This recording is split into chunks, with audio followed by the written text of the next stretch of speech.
లోపల పెట్టుకొని నన్ను కన్ఫ్యూజ్ అయిపోయాను అనుకుంటున్నారు.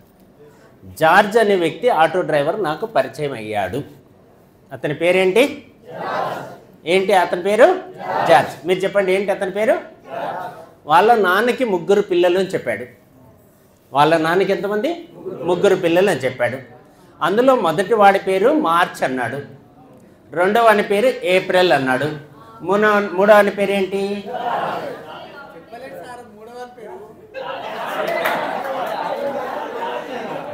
కాదండి, మీరు వినట్లేదు, ఇప్పటికీ వినట్లేదు. వాళ్ళ నాన్నకి ఎంతమంది పిల్లలు? అది నొక్కడే ఆన్సర్ చేయనండి. ఎంతమంది పిల్లలు? 3. మొదటి వాని పేరు ఏంటి? మార్చ్. రెండవ వాని పేరు ఏప్రిల్. మూడవ వాని పేరు ఏంటి? వాళ్ళ నాన్నకు ఉన్నది ఎంతమంది? 5 మంది కాదు కదా, 3 అని చెప్పానా? అవును.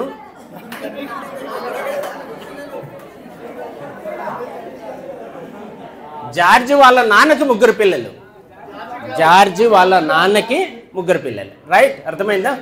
అంటే వాళ్ళ నాన్న పిల్లల్లో జార్జి ఉన్నాడా లేదా? 3లో ఉన్నాడా లేదా? రైట్, క్లియర్ కదా? సో ఒకసారి మరోసారి గట్టిగా క్లాప్స్ ఇవ్వండి.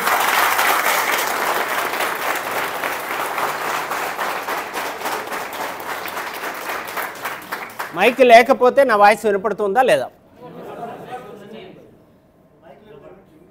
క్లారిటీ ఉందా లేదా అని అడుగుతున్నా. క్లారిటీ ఉందంటే మైక్ లేకుండా మాట్లాడతా, క్లారిటీ లేదంటే మైక్ పెట్టుకుంటా. Okay, right. Okay, let us start. Myself Veera Naidu gold. Last 25 yearsగా హెల్త్ అండ్ వెల్త్ హ్యాపీనెస్ మీద వర్క్ చేస్తున్నా. ప్రత్యేకంగా లాస్ట్ 1 yearగా బ్రేవ్ కూడా యాడ్ చేశాను. ధైర్యం, ధైర్యే సాహసే లక్ష్మి అన్నారు, కరెక్టా కదా? ధైర్యే సాహసే లక్ష్మి, ఈ 3 ఉంటే సంతోషమాత కూడా మన వచ్చేస్తుంది. మన అందరం దేనికోసం పనిచేస్తున్నాం? సంతోషం కోసం అని చెప్పండి. డబ్బు వస్తే సంతోషం రాదండి, వస్తుందా? డబ్బు వస్తే సంతోషం వస్తుందా? సంతోషం కోసం పనిచేస్తున్నాం. ఆ క్రమంలో మనం డబ్బు కోసం ప్రయత్నం చేస్తున్నాం, కరెక్టా కదా? ఇవన్నీ రావాలంటే ఫస్ట్ ఏముండాలి? ధైర్యం ఉండాలి. ధైర్యం తర్వాత సాహసం చేస్తాం. సాహసం వస్తే ఆటోమేటిక్గా లక్ష్మి వస్తుంది. లక్ష్మి వస్తే ఇవి 3 ఉంటే సంతోషం వస్తుంది, లేకపోతే రాదు. అందుకని నేను ఒక చిన్న స్లోగన్ చెప్తాను, నేర్చుకోండి. ఈరోజు అంతా కూడా ఇదే స్లోగన్తో మనం కంటిన్యూ అవుదాం. Brave Bharat, healthy Bharat, wealthy Bharat, happy Bharat. కొంచెం ఎనర్జెటిక్గా చెప్పండి. రైట్, చేతులు ఇలా కట్టుకోకండి. నియమాలు ఏంటంటే చేతులు కట్టుకోకూడదు. తప్పు చేసిన వాళ్ళే ఆ పని చేస్తారు. వీఆర్ ఫ్రెండ్స్, నాతో ఫ్రెండ్లీగా ఉండండి. రైట్, నేను దండించడానికి శిక్షించడానికి రాలేదు. సో కాబట్టి వెన్నుపూస నిటారుగా ఉంటుంది.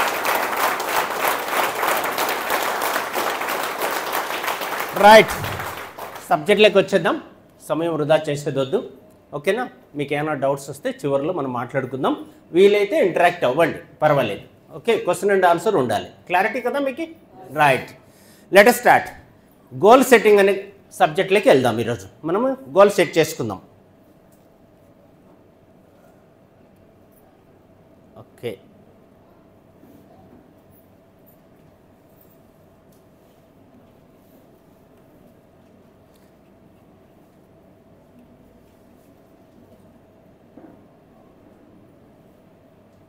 Right, goal setting. Okay, topic ఏంటంటే take 100% responsibility for your life. మీ లైఫ్ ఇప్పుడున్న స్థితికి ఎవరు కారకులు? ఇప్పుడున్న స్థితికి ఎవరు కారకులు? విఘ్నేష్ నువ్వు మాట చెప్పాడు, అప్పుడే మీరు మర్చిపోయారు అనుకుంటున్నా. చెప్పండి గట్టిగా. ఇప్పుడున్న స్థితికి, ఇప్పుడు మీరున్న స్థితికి కారణం ఎవరు? నేను. కరెక్టే కదా? మేము కాదు కదా? ఎస్, మేము అంటే మళ్ళీ పక్కన వాళ్ళకి షేర్ అయిపోతుంది. సో ఒక్కసారి చెప్పిన విషయాన్ని మళ్ళీ మళ్ళీ చెప్పే అవకాశం లేకుండా కంటిన్యూ అవుతారని ఆశిస్తున్నాం. రైట్, సో ఇప్పుడున్న స్థితికి ఎవరు కారణం? Why you are here, what are you doing now అని ఒక భగవంతుడు నేరుగా మీకు ప్రత్యక్షమయ్యి అడిగితే ఇప్పుడున్న స్థితికి ఎవరు కారణము అంటే మా పేరెంట్స్, మా గురువులు, మా సీనియర్స్, ఇలా చెప్పేవాళ్ళు ఎంతమంది ఉన్నారో నాకు తెలియదు. బట్ నేను అని చెప్పగలిగే వాళ్ళకే ఈరోజు ప్రోగ్రామ్. ఓకేనా, రైట్. సో కాబట్టి ప్రస్తుత స్థితికి ఎవరు కారకులు? గట్టిగా చెప్పండి. ఎస్, మీరు మీకు రెస్పాన్సిబిలిటీ ఫీల్ అవుతున్నారు కాబట్టి జస్ట్ టెక్నికల్ ఏమైనా ఛాలెంజ్ వస్తుంటే చూద్దాం. Right, be clear why you are here. మీరు ఇక్కడ ఎందుకున్నారు అనేది మీకు క్లారిటీ ఉంది కదా, ఉందా లేదా? ఎస్. సో కాబట్టి ఫ్రెండ్స్ ఒక్కొక్క టాపిక్లోకి మనం వెళ్దాము. Stages of life. లైఫ్లో కొన్ని స్టేజెస్ ఉంటాయి. ఎంతమంది 7 అడుగులు వేశారు? అందరూ అంటే ఎట్లా? పక్కన వాళ్ళు, మళ్ళీ చెప్పాను కదా నేను అని చెప్పాలి. అందరూ అని పక్కన వాళ్ళు బ్యాచిలర్స్ని కూడా కలిపేస్తే ఎలా? వాళ్ళు ఫీల్ అవుతారు కదా. రైట్, 7 అడుగులు వేసిన వాళ్ళకి లైఫ్లో 7 స్టేజెస్ ఉంటాయని తెలియదు చాలామందికి. ఈరోజు 7 స్టేజెస్ గురించి మనం మాట్లాడుకుందాం ఫస్ట్. ఓకేనా, ఒక్కొక్క స్టేజ్ డిస్కస్ చేస్తూ వెళ్దాం. ఫస్ట్ స్టేజ్ ఏంటో తెలుసుకుందాం. 7 స్టేజెస్ ఇక్కడ ఉన్నాయి చూడండి. Network marketing is the chance to travel from 1 to 7. Network marketing అనే ఇండస్ట్రీ మీకు ఈ 7 స్టేజెస్లోకి ట్రావెల్ చేయడానికి అవకాశం ఇస్తుంది. ప్రస్తుతం మీరు ఎక్కడున్నారో తెలుసుకోవాలి, ఆ తర్వాత ఎక్కడికి వెళ్ళాలో తెలుసుకోవాలి. ఫస్ట్ స్టేజ్ ఏముంది? Struggles, survival, security, satisfaction, success, significance, spiritual. ఇవి 7 అన్నమాట. ఒక్కొక్కటి మనం మాట్లాడుకుందాం, మీకు అర్థమయ్యేటట్టు చెప్తాను. ఫైనల్గా మీరు ఎక్కడున్నారో తెలుసుకోవాలి, ఎక్కడికి వెళ్ళాలో తెలుసుకోవాలి. ఇది గోల్ సెట్టింగ్లో మెయిన్ సబ్జెక్ట్. ఇది ఎక్కడ ఉన్నారో తెలియాలి, ఎక్కడికి వెళ్ళాలో తెలియాలి. సో అందుకోసం ఒక్కొక్క టాపిక్ నేను డిస్కస్ చేస్తాను. లెట్ us see, చూద్దాం. First struggling stage. Struggling stage అంటే ఇలా ఉంటుంది. ఎలా అర్థమైందా? పర్స్ ఖాళీగా ఉంటుంది. చెప్పండి. ఇంకా క్రెడిట్ కార్డులు ఖాళీగా ఉంటాయి. ఓకే, ఈఎంఐ వాళ్ళు వెంటబడుతూ ఉంటారు, భార్య పిల్లలు కూడా ఇబ్బంది పెడుతూ ఉంటారు. కరెక్టా కదా? అంటే కరెక్ట్గా చెప్పాలంటే స్ట్రగ్లింగ్ స్టేజ్ అంటే ఏంటంటే తినడానికి ప్లేస్, ఫుడ్ లేకపోవడం, పడుకోవడానికి ప్లేస్ లేకపోవడం, కట్టుకోవడానికి బట్టలు కూడా లేనటువంటి వాళ్ళని స్ట్రగ్లింగ్ స్టేజ్ అంటారు. దీనికన్నా బ్యాక్ ఎవరు లేరు ఇక్కడ. దీనికన్నా బ్యాక్ అయితే లేరు. దాన్ని ఏమంటారంటే, దీనికన్నా బ్యాక్ అంటే జైల్లో ఉంటారు వాళ్ళు. స్లేవర్స్ అంటారు. స్లేవర్స్, బానిసలు అంటాము. అదే అనమాట. అందుకని 7Sలో మాట్లాడుతున్నాను నేను, బ్యాక్ వెళ్ళట్లేదు. సో స్ట్రగ్లింగ్ స్టేజ్ అంటే మీకు అర్థమైంది అనుకుంటా. తినడానికి తిండి లేకపోవడం, రైట్, గుడ్డ లేకపోవడం, నీడ లేకపోవడం, ఈ 3 లేని వాళ్ళని స్ట్రగ్లింగ్ స్టేజ్లో ఉన్నారు అంటారు. ఇక్కడ ఎవరు లేరు అని నేను అనుకుంటున్నా. కరెక్టా మేడం? కూడు, గూడు, గుడ్డ, రైట్. ఈ 3 లేని వాళ్ళని ఎవరిని మనం పిలవలేదు ఈరోజు మ్యాక్సిమం. రైట్, కాబట్టి ఫస్ట్ స్టేజ్ వదిలేసేయండి. బట్ ఆ స్టేజ్లో ఒకవేళ ఎవరైనా ఉంటే వాళ్ళని కూడా తీసుకురావచ్చు, వాళ్ళని కూడా సక్సెస్ చేయొచ్చు. నెక్స్ట్ స్టేజ్ సెకండ్ ఏముందో చూద్దాం. ఇది ఇలా ఉంటుంది. ఫస్ట్ స్టేజ్ ఇలా ఉంటుంది. షెల్టర్ చూడండి, అక్కడ లాస్ట్లో షెల్టర్ బాగుందా? బాగుందా? బాగాలేదా? బాగాలేదు. కాబట్టి ఇది నెక్స్ట్ స్టేజ్ వచ్చేసి సర్వైవల్ స్టేజ్. సర్వైవల్ అంటే తెలుసా? ఈ 3 దొరుకుతాయి. ఇంతకుముందు 3 చెప్పినవన్నీ దొరుకుతూ ఉంటాయి. అయినా కానీ ప్రాబ్లమ్స్ ఉంటాయి. ఏమేమి ప్రాబ్లమ్స్ ఉంటాయి? చిన్న జాబ్ ఉంటుంది, ఏదో పని దొరికింటుంది, హౌస్ రెంట్స్ టైంకి కట్టరు, బండి ఈఎంఐలు కట్టరు, గోల్డ్ అంతా లోన్లో ఉంటుంది, బ్యాంక్లో ఉంటుంది, రైట్. ఒక్కోసారి బ్యాంకులో కూడా వేలం వేస్తూ ఉంటారు. పిల్లల స్కూల్ ఫీజులు కూడా ఛాలెంజెస్ ఉంటాయి. ఓకే, ఒకవేళ మీలో ఎవరైనా ఉంటే చెప్పక్కర్లేదు, మీ మనసులో ఇప్పుడు నేను ఇక్కడున్నాను అని గుర్తుపెట్టుకోండి చాలు. సెకండ్ స్టేజ్లో ఉన్నాను అని మీరు గుర్తుపెట్టుకోండి. రైట్. నెక్స్ట్ థర్డ్ స్టేజ్ ఏముంది? Security stage. సెక్యూరిటీ అంటే సేఫ్, మ్యాక్సిమం సేఫ్ అనమాట. వీళ్ళు ఎలా ఉంటారంటే చాలా వరకు ఎంప్లాయీస్ అయ్యి ఉంటారు. ముఖ్యంగా గవర్నమెంట్ ఎంప్లాయీస్ ఎక్కువ ఉంటారు వీళ్ళల్లో. సెక్యూరిటీ స్టేజ్లో. వీళ్ళు కూడా చిన్న చిన్న వ్యాపారాలు చేస్తుండే వాళ్ళు కూడా ఉండొచ్చు, ఎంప్లాయీస్ ఉండొచ్చు, చిన్న కారు కూడా ఉండొచ్చు. ఈఎంఐల ఛాలెంజెస్ వీళ్ళకి కూడా ఉంటాయి. సెక్యూరిటీ ఉంటుంది కానీ ఛాలెంజెస్ అయితే ఉంటాయి, కొంచెం సేఫ్గా ఉంటారు. పిల్లలు స్కూల్ ఫీజులు కాలేజ్ ఫీజులు కట్టగలుగుతూ ఉంటారు. వీళ్ళకి క్రెడిట్ కార్డ్స్ ఈజీగా వస్తాయి, కార్డులు వచ్చేస్తాయి. అర్థమైంది కదా. మీలో కూడా చాలామంది ఉంటారు ఈ స్టేజ్లోనూ, బిలో స్టేజ్లోనూ ఉన్న వాళ్ళు ఉన్నారు. ఇక్కడ ఈ స్టేజ్లో ఉన్న వాళ్ళు కూడా ఉన్నారు, 3వ స్టేజ్లో ఉన్న వాళ్ళు ఉన్నారు, 2వ స్టేజ్లో ఉన్న వాళ్ళు కూడా ఉన్నారు. Next satisfaction stage, 4th one వచ్చి సాటిస్ఫాక్షన్ స్టేజ్. ఇందులో ఎవరు లేరు అని నేను అనుకుంటున్నా. ఇందులో ఉంటే ఇక్కడికి రారు.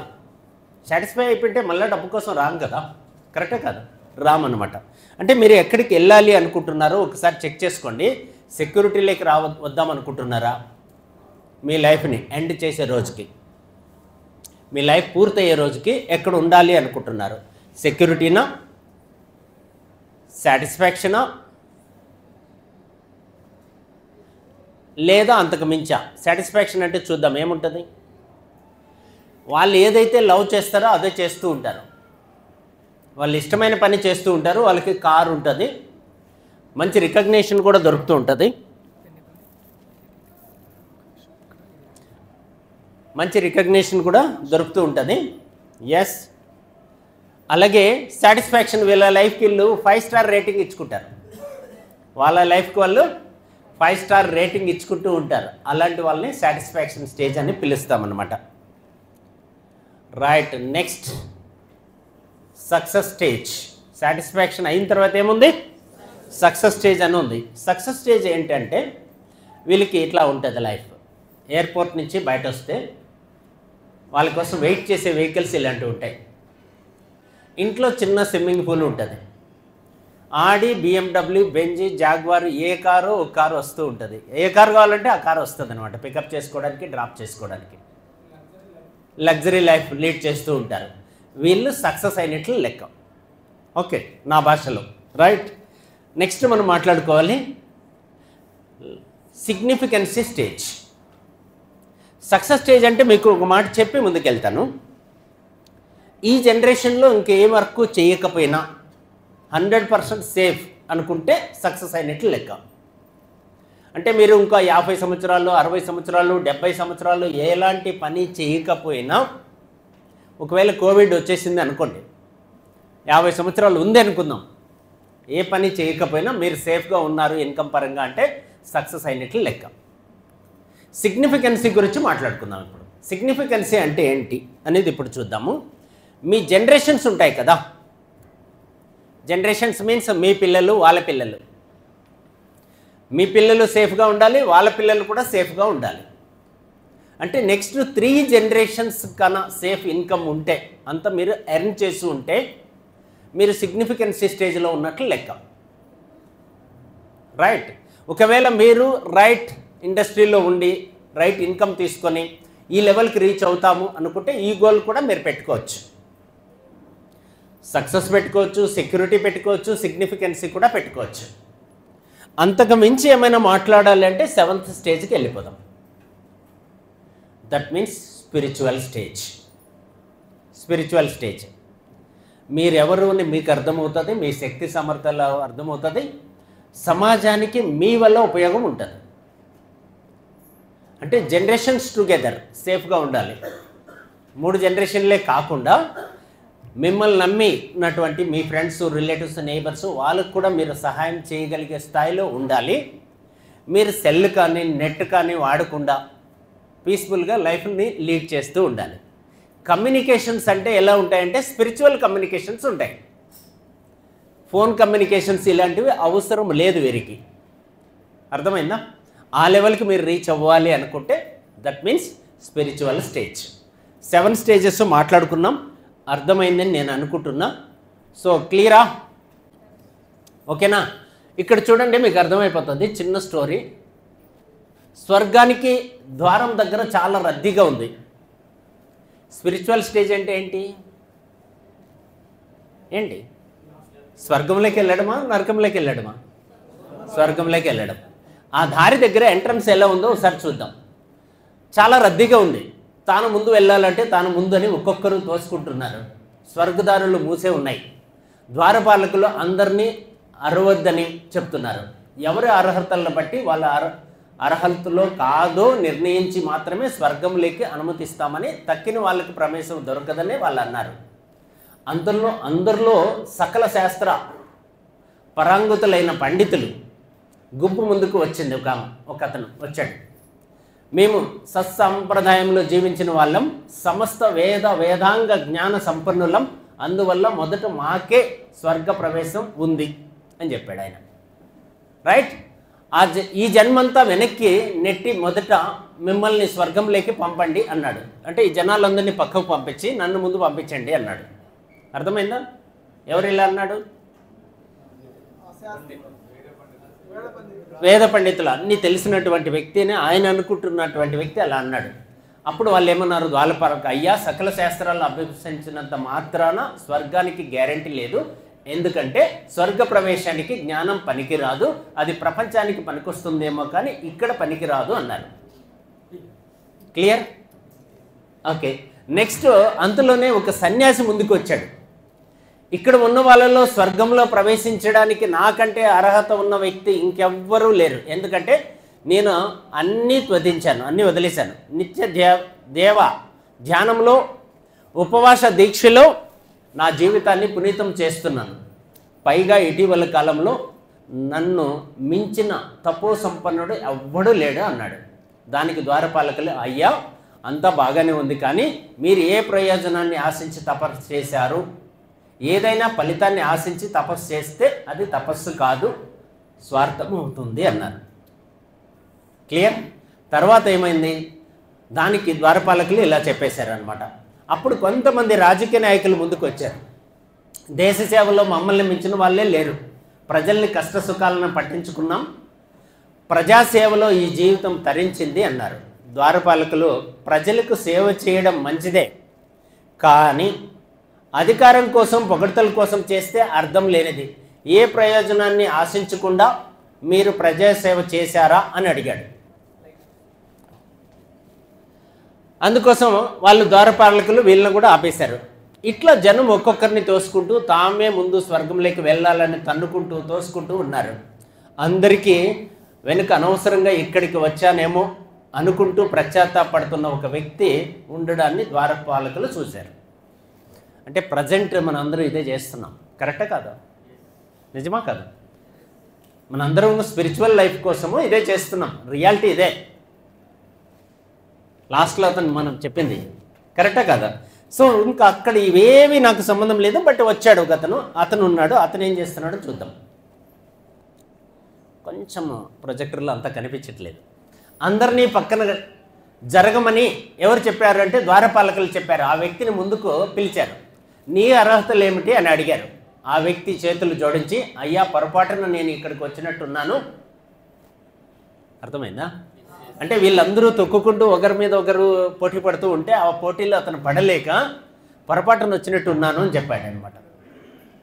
ఇక్కడికి రావడానికి నాకు ఏ అర్హతలు లేవు, ఎందుకంటే నాకు ఎలాంటి శాస్త్రజ్ఞానము లేదు, నేను ఎలాంటి ప్రజాసేవ చేయలేదు, ఎలాంటి సంఘ సంస్కరణలు చేయలేదు, నేను సన్యాసిని కాను, ఎట్లాంటి తపస్సు చేయలేదు, దాని గురించి నాకు ఏమీ తెలియదు, పైగా దాన ధర్మాలు చేయడానికి నా దగ్గర ఏమీ లేదు, నేను పేదవాడిని, నా దగ్గర ప్రేమ మాత్రమే ఉంది. ఇక్కడ పరిస్థితిని చూస్తే ప్రేమకు స్వర్గంలో స్థానం లేదని తెలుస్తుంది. వీళ్ళందరినీ చూస్తూ ఉంటే లవ్కి స్థానం లేదు అనిపిస్తుంది. రైట్? దయచేసి నరకానికి వెళ్ళే దారి ఏదో చూపిస్తే వెళ్తాను, నాకు ఉపకారం చెయ్యండి అన్నాడు. ఆ మాటలతో ద్వారపాలకులు ఎంతో ఆనందించారు. అయ్యా, ఇక్కడ ఇంతమంది పడిగాపులు కాస్తున్నారు, కానీ ఇంతమందిలో ఒక్కరికి స్వర్గంలో ప్రవేశించే అర్హత లేదు. స్వర్గంలో అడుగు పెట్టడానికి అర్హత ఉన్న వ్యక్తి మీరొక్కరే, స్వార్థం లేని వ్యక్తి మీరొక్కరే అని అతన్ని సగౌరవంగా స్వర్గ ద్వారాలు తెరిచి లోపలికి ఆహ్వానించారు.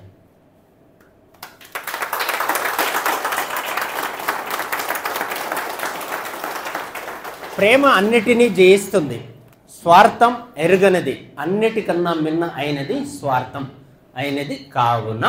అర్థమైందా? వీటన్నిటికీ అల్టిమేట్ సబ్జెక్ట్ ఏంటి? ఏముండాలి మనిషికి? ప్రేమ ఉండాలి. ప్రేమను సినిమా ప్రేమ కాదు. అంటే ఇంతమంది అక్కడ గొడవ పడుకుంటున్న వాళ్ళందరూ వేరు, నేను వేరు అని అతను ఎలా అనుకున్నాడంటే వాళ్ళందరూ సినిమా లవ్లో ఉన్నారు, ఈయన రియల్ లవ్లో ఉన్నాడు. ఈ ప్లేస్ రైట్ కాదేమో అని ఫీల్ అయ్యాడు. ద్వారపాలకులు గుర్తించి అతన్ని మాత్రమే లోపలికి పిలిపించారు, మిగతా వాళ్ళని పక్కకు నెట్టేశారు. కాబట్టి మీరు 7th స్టేజ్ స్పిరిచువల్ స్టేజ్కి చేరుకోవాలి అంటే మిగతా దశలను దాటుకుంటూ రావాలి అనే విషయం అర్థమైంది. కరెక్ట్.